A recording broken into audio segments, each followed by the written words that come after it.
Thank you. Oh, thank you for the recording. Okay, good afternoon. Welcome to my presentation. It takes a village in the East Village, San Diego Public Library's support for unhoused patrons.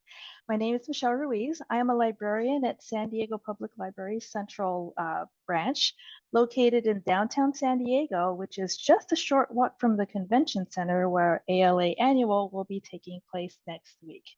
So if you're headed to ALA next week, please do make some time to come and stop by the Central Library. I'd love to see you. Okay, we're making sure that recording is in session. Thank you. And also thank you to Library 2.0 and San Jose State University for the opportunity to present at this conference. Okay, a little bit about San Diego Public Library.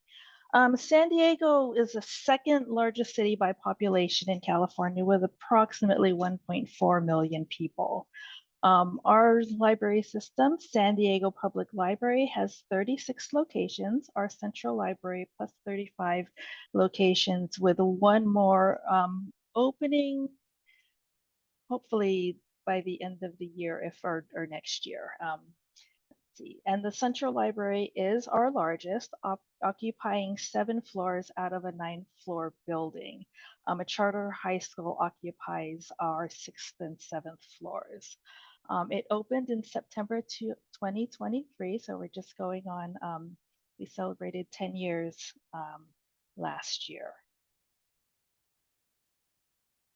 And let me give you some numbers from our City of San Diego's Homeless Strategies and Solution Department. The January 2023 snapshot put the unhoused population in the city at 3,215 sheltered and 3,285 unsheltered. However, we have another organization called the San Diego Downtown Partnership, and they can break this down even further because they concentrate specifically in the downtown area, which is about 1.15 square miles or about 275 or so city blocks. And their latest count, which we were able to get numbers from this past May, 826 in the downtown San Diego area, but 407 in the East Village area, which is where the library sits. So nearly half of the total unhoused population. So in 2019, a report was published titled Homelessness in Public Spaces, an assessment at the San Diego Central Library. A professor at San Diego State University, Dr. Leanne Urata, led a research team to conduct interviews, surveys, and focus groups, and then analyze staff and patron experiences and recommendations. And as a result, 3 recommendations were made. The first one, fund a full-time crisis manager. 2, provide counseling, group support, and resource lists. And 3, break up and add to their routine. So let's break these down. So number 1, find a full-time crisis manager. Unfortunately, we still don't have a full-time crisis manager. Big props to all of the other libraries that I was listening to in the keynote who not only have a full-time manager, but actual teams, and that is something that I hope to realize in my career. So we're still working towards the goal of having at least 1 licensed social worker on staff full-time. However, we have recently established a program for graduate students in the Master of Social Work program at San Diego State University, where they complete their field education training through an internship at the Central Library. We're able to provide a stipend for these internships through a program called Employ and Empower. Some of the projects our interns have completed include a comprehensive list of resources for the unhoused population that can be easily accessed by staff. They've also recommended and identified training for library staff, such as trauma-informed care, Narcan training. They've also put together a resource fair. The interns can do simple case management, refer patrons to specific resources, often with a warm handoff. They can help patrons make phone calls because the other option is if they don't have their own cell phone, we've got two payphones in our lobby, but no other feasible way for patrons to be able to make a phone call. So while there is a concentration of the available resources for the in-house in our immediate area known as the East Village, it can be overwhelming to somebody new in the area. Um, I was recently reflecting on this, and it could have been my naive idea that people who are unhoused were born and raised in San Diego, and that's certainly not the case, as I've come to speak to a lot of our patrons who come into the library. Um, so, I mean, think of the library, which is already viewed as a trusted source of information. So, if you're looking for something, why not come to the library? And if you're looking for unhoused resources, we are able to refer you, especially with our nice new resource guide. Prior to the development of the resource guide, staff may do by calling 211 or pulling out random flyers, or something that an agency came by and said, hey, can we leave these flyers here? And we're like, sure. And then you give them out, and then you don't have any anymore. So it's nice to be able to finally have something that everything is put together, it's updated, and it's really been a godsend for our staff. Last year's interns also assisted with a research study on telehealth substance use treatment and services that was conducted here at the library for unstably housed persons using opioids. The study began last August, and preliminary results are encouraging. I'd love to say more about this, but instead I'm going to encourage you to attend Dr. Urata's presentation, which starts at 1:30. It's the one called Library Facilitated Telehealth to Increase Treatment for Patrons Experiencing Homelessness and Opioid Use Disorder. Okay, so this slide represents many of the community agencies represented in our resource list. Mental health services are provided by NAMI San Diego, and they actually do have a dedicated office here at our central library. Family Health Centers of San Diego, they provide a peer support specialist who represents their health care for the homeless program, and they also run a weekly support group, which has been very well received by our patrons.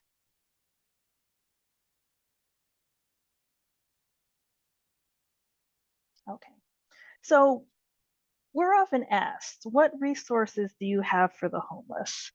And while, yes, we do have a few resources that specifically aim to support our homeless population, I like to constantly remind folks that what we do and what we have here at the library is for everyone, regardless of housing status. Everyone is welcome at our programs, from our Picture This movie series to the Maker programs in our Idea Lab. That being said, I'd like to highlight two recent programs that could not have happened without the inspiration and creativity of our unhoused patrons. The bottom picture, More Odes to Common Things. Volumes of poetry were written by students at the Monarch School. It's a school that specifically serves unhoused students and their families. And as part of Poetry Month last April, we held a reception for students to read and discuss their work.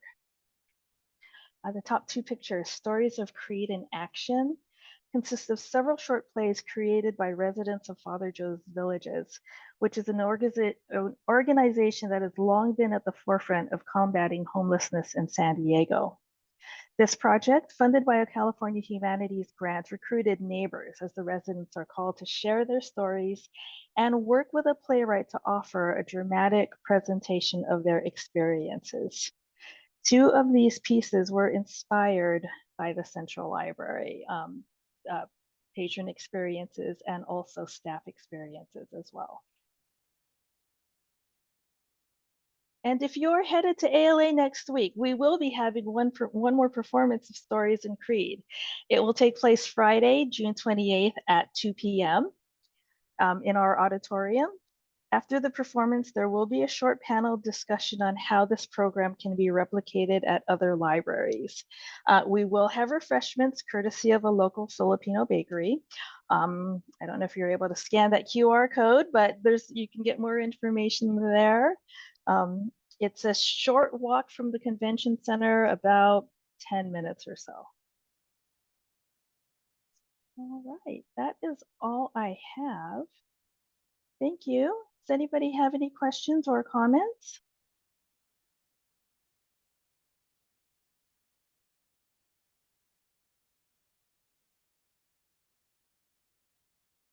Yeah. Okay. Does anybody have any questions about San Diego if you're coming to ALA? I'm happy to provide recommendations, best place to get a cup of coffee downtown.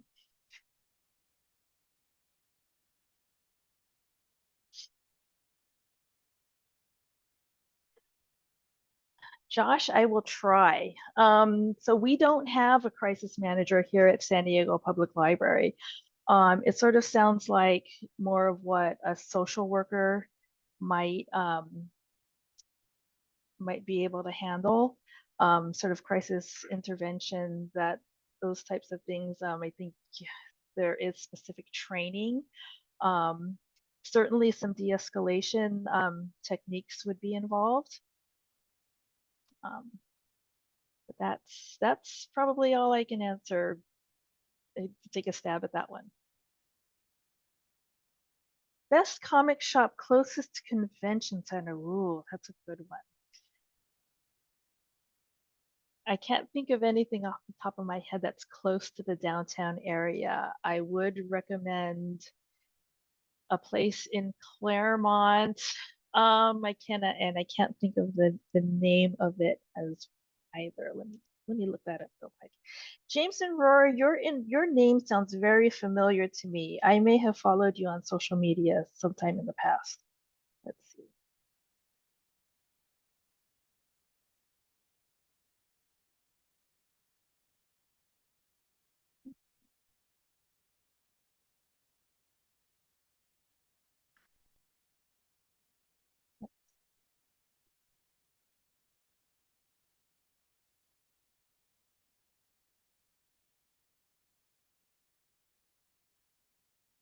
Okay. The comic book shop that I'm familiar with is the comic book is a comics and stuff, which is in Claremont. And it's not close to downtown, I'll tell you that, but that's the one that I remember going to. Former prison librarian out in Imperial. Okay, yes. I think I was following you on Twitter when it was still Twitter, but since I no longer go on Twitter, hope to see you. Come to the library. All right. Okay. If anything else, anyone?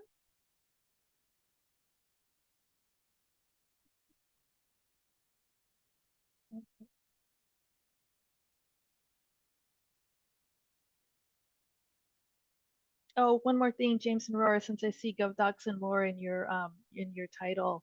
Um, if you're coming to the Central Library, come stop at the our third floor, which is where our GovDocs PTRC is located. On Friday, we are having a mini conference. I don't think it's on the scheduler. And of course, I don't have the information with me right now. Let me see if I can pull that up and plug our program in the chat if you give me a moment.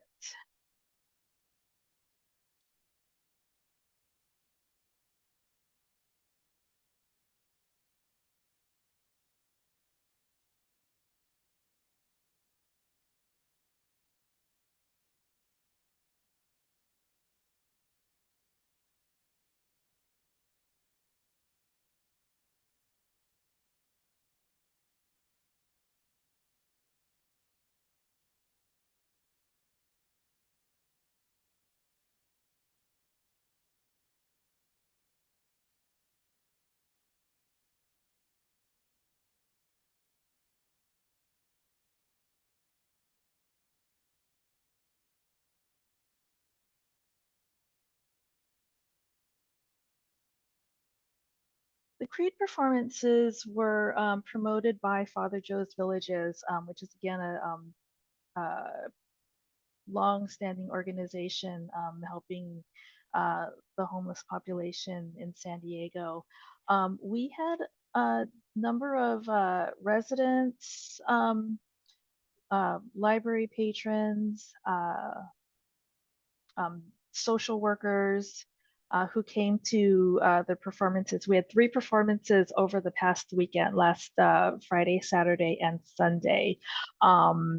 They were well received. The comments from the audience were heartwarming, overwhelming.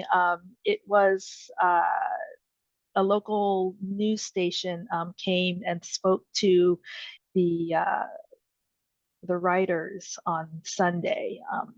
So yes, I think it was very well received.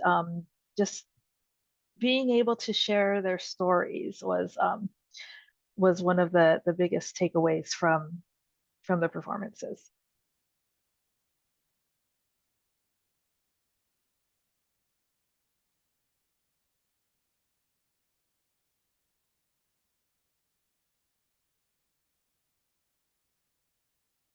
We are looking to work with our unhoused population and work one-on-one with them on developing a program library service. Anyone have examples of something like that? I certainly don't, but I think that's a fascinating, that would be a really interesting project to take on. Like perhaps, um, with a focus group perhaps of unhoused patrons, asking what kind of a program they would like to see specifically.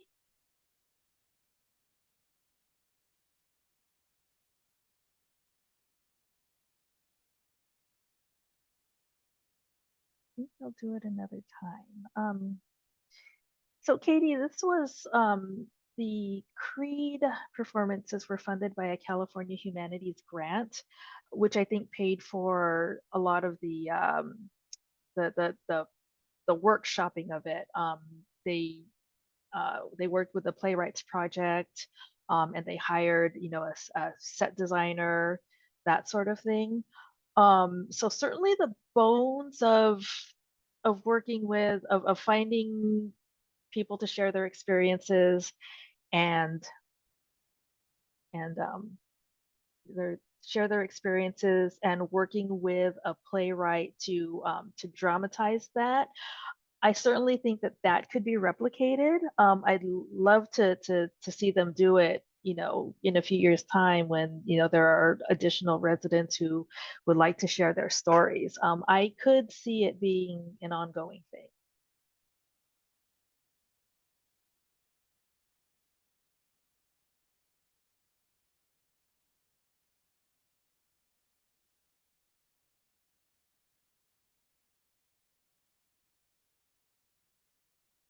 The strategic plan, we're being encouraged to work directly with community members. Great.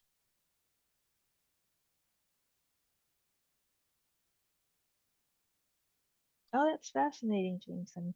Love to hear more about it if when you get that going.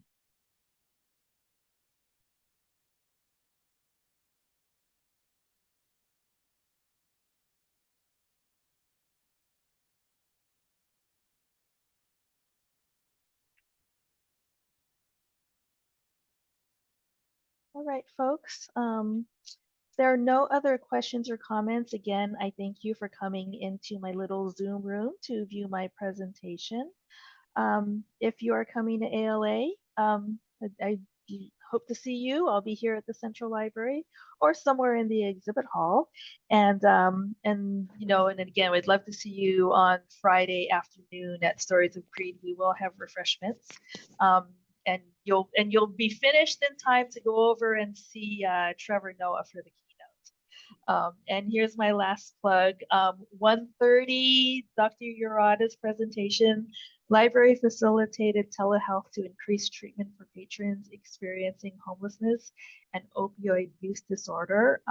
it was a fascinating project that I was happy to be part of, that happy to support. And it was a pilot study, and I hope that we'd be able to continue. I do see the opportunity for public libraries to be a location for telehealth, to be a location where people can come in and receive health care via telehealth.